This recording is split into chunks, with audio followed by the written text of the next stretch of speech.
Iga Swiatek recovers from first-set battle to beat Australian Open champion Madison Keys. After 20 minutes on the clay courts of Madrid, Iga Swiatek threw her racket down onto her bag in frustration. She was experiencing something that she has inflicted on numerous opponents throughout her tennis career: the fear of humiliation.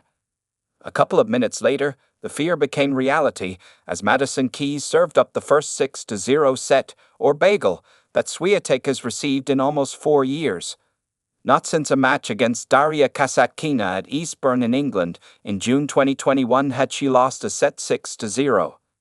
In the end, the bagel from Keys will register as little more than a new statistic for commentators because Swiatek recovered to win the next 2 sets and take the match 0-6, 6-3, 6-2, gaining a measure of revenge for her defeat to the American in January's Australian Open semifinals. The result gives her a 3-0 record on clay in matches in which she lost the first set 6-0. It also offers another data point during what has been a strange Madrid Open for the defending champion.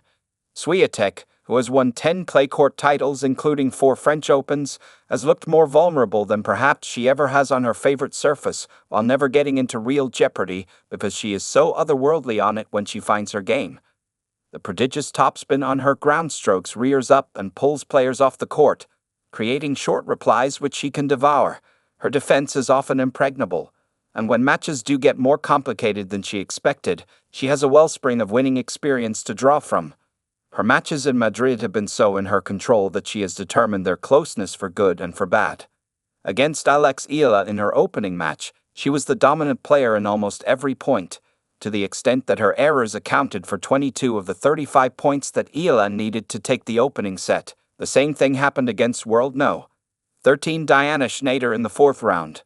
After winning the first set 6-0, Swiatek lost the second in a tie-break, but of the 48 points Świątek won in that set, 34 were unforced errors from the world No. 2's racket. Against Keys, Swiatek was truly overrun for the first time. Having handled Linda Noskova's aggression with relative comfort in between her matches against Ila and Świątek, Swiatek had no answer to Keys' forehand, and though she said she was feeling the ball, sprayed ground stroke after ground stroke long. She repeatedly changed her racket and asked for rest strings, looking for the higher tension that would give her more control. Her first serve faltered. The match was no longer on her racket. After beating Ila, Swiatek said of the changes she made, "I wanted to keep my margins and play a little bit more safe, to just play more balls in because I was making some unforced errors that weren't really necessary." That quote could just have easily come from her match with Keys. As soon as the 6-0 set was over and the second set had begun, Swiatek started easing the ball deep, particularly in backhand-to-backhand rallies. She dragged Keys wider using sharper angles. She moved the ball rather than trying to blast it. Keys duly started producing more mistakes, and from there Swiatek flowed. She faces either Mira Andreeva or Coco Gauff in the semifinals May 1. Clay season is the time to judge Swiatek's form in 2025, or so it appeared. Analysis from tennis writer Charlie Eccleshare. Clay season is the time to start making more of a judgment on Swiatek's form in 2025, or so it appeared. It is her favorite part of the year, but also the part at which she is under the most pressure. Winning tournaments is par for her, so much so that if she were to win the Madrid Open, the Italian Open, and the French Open, she wouldn't even gain any points on World No. 1 Arena Sabalenka, because she won them all last year. She has also hardly had a bad year by any rational tennis measure. Swiatek has reached the quarterfinal or better in every tournament she's entered. She was 1 point away from the Australian Open final. Of her 7 losses in 2025, 5 have come either in a final or to the defending champion, and 2 have come against Ostapenko, one of the only active players against whom Swiatek has a negative head-to-0 head. In many of those defeats, she came up against someone playing one of their best matches of the season, if not their career. Against Keys in Madrid, it initially looked like more of the same. The American has been visibly unshackled by her acceptance that tennis results need not define her, taking her to her first Grand Slam title in Australia and to a 23-4 record in 2025 prior to this encounter. Keys destroyed Swiatek in the second set of their Australian Open semifinal, and the quicker conditions at Madrid's altitude make it more hospitable to big serving hitters like her, even more so than they do Swiatek.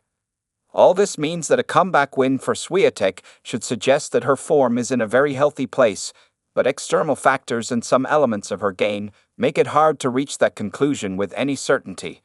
Her serve let her down against Keys in the first set, but even her movement, normally such a weapon, was slightly hesitant. Normally so decisive, Swiatek was second-guessing herself, exemplified by the short forehand she sprayed long to fall down 5-0. In numerous matches in Madrid, she has hit shots straight to her opponent from seemingly unassailable positions with expanses of the court gaping, extending points that could have been over in just one strike. Despite 4 wins in Madrid, frustration appears to be a watchword for Swiatek right now. After beating Iga in her opening match, Swiatek was so dissatisfied with her performance that she put in some extra practice before speaking to the media. Once in the interview room, Swiatek referenced that after the tennis Grand Prix in Stuttgart, where she suffered a dispiriting loss to Ostapenko, she had some other stuff going on. After beating Noskova, Swiatek clarified that she'd had to go home to Poland between Stuttgart and Madrid for private reasons.